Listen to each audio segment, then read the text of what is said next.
కార్తీక పౌర్ణమి నాడు జ్వాలాతోరణం చేస్తారు శివాలయాల ముందు. జ్వాలాతోరణము అంటే ఇలా ఓ కర్ర కట్టి పైన ఒక కర్ర కడతారు. మీ అందరూ జ్వాలాతోరణం చూసిన వారే, ఏదో నేను చెప్పాలని చెప్పడం తప్ప. దానికి ఆవిరి గడ్డి తీసుకొచ్చి కడతారు, దాని మీద నెయ్యి పోసి వెలిగిస్తారు.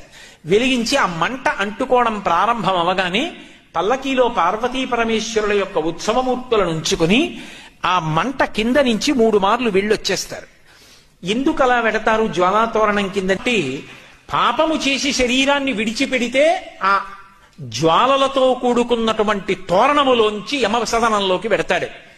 ఒరే, ఇక పైన ఇలా పాపాలు చెయ్యకు, సద్బుద్ధితో ప్రవర్తించు, నువ్వు అక్కడ వెళ్ళవలసినటువంటి దారుణమైన పాపాలు నీకున్నాయి, వాటిని తీసేస్తాను, నీకోసం నేనొస్తాను సాయం.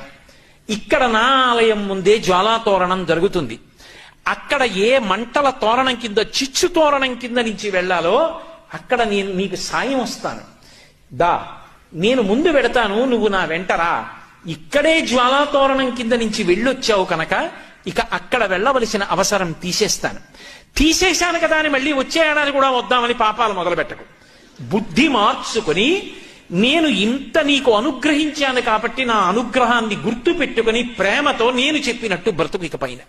ఆ మార్పు తెచ్చుకుని జ్వాలాతోరణం కింద పరమశివుడితో కలిసి వెళ్ళొచ్చిన వాడు ఎవరుంటాడో వాడు యమసదనంలో చిచ్చు తోరణం కింద నుంచి వెళ్ళవలసిన అవసరం ఉండదు.